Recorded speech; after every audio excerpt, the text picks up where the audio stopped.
নমস্কার, আপনারা দেখছেন চ্যানেল এবিসি। আমি বিজয়, আর প্রত্যেক দিনকার মতো আপনাদের সামনে উপস্থিত হয়ে গেছি। আজ আমি আপনাদের সাথে এখন আলোচনা করব গৃহ নির্মাণ কার্যে এবং সম্পত্তি প্রাপ্তির ক্ষেত্রে যদি আপনার কোনোরূপ বাধা আসছে, বিঘ্ন আসছে, এমন ক্ষেত্রে আপনারা গণেশ মহোৎসব চলাকালীন এমন কি পন্থা অবলম্বন করবেন, এমন কি উপাচার অবলম্বন করবেন যার মাধ্যম দিয়ে এই বিঘ্নগুলি, এই বাধাগুলি আপনাদের ক্ষেত্রে নিশ্চিতভাবে দূর হতে পারে। দেখুন, গণেশ মহোৎসব গণেশ চতুর্থী তিথি থেকে অনন্ত চতুর্দশী পর্যন্ত চলবে। এই 10 দিন যাবৎ সময়কাল আপনাদের এই প্রক্রিয়া অবলম্বন করতে হবে। কি করবেন? প্রত্যাহিকভাবে গণেশ পূজা উপাসনার সময়কালে লাল ফুল অর্থাৎ জবা ফুল অবশ্যই গণেশজির চরণে অর্পণ করতে ভুলবেন না। দূর্বা অবশ্য অর্পণ করবেন, যা বিঘ্ন নাশকারী। একই সাথে আপনাদের ক্ষেত্রে লাল বস্ত্র গণেশজির উদ্দেশ্যে আপনাদের কিন্তু অর্পণ করতে হবে।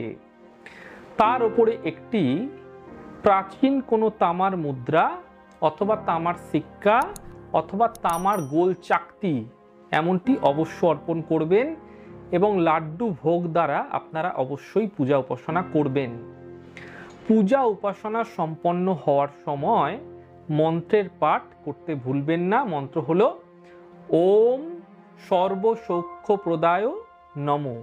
এই মন্ত্রের পাঠ একমালা অর্থাৎ 108 বার করে যেতে হবে আপনাকে ক্রমাগত। এমনটি সকালে এবং সন্ধ্যাকালে অবশ্য একমালা করে করতে থাকুন। এমনটি 10 দিন যাবৎ, অর্থাৎ গণেশ চতুর্থী থেকে অনন্ত চতুর্দশী পর্যন্ত সময়কাল প্রত্যাহিকভাবে করুন। সম্পন্ন হয়ে গেলে চতুর্দশীর দিনকেই রাত্রে অথবা পূর্ণিমার দিন আপনারা কি করবেন?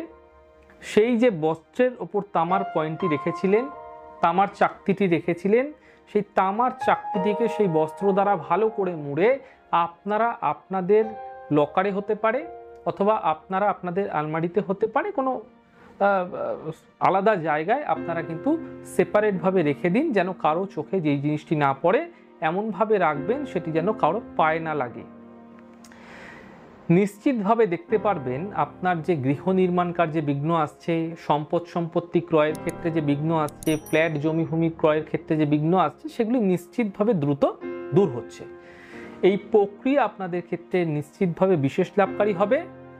আর ছোট ছোট প্রোগ্রামগুলি আপনাদের কীরকম লাগছে অবশ্যই কিন্তু লিখে জানাবেন। যদি ভালো লেগে থাকে লাইক করতে, কমেন্ট করতে, সাবস্ক্রাইব করতে এবং শেয়ার করতে বন্ধুদের সাথে ভুলবেন না।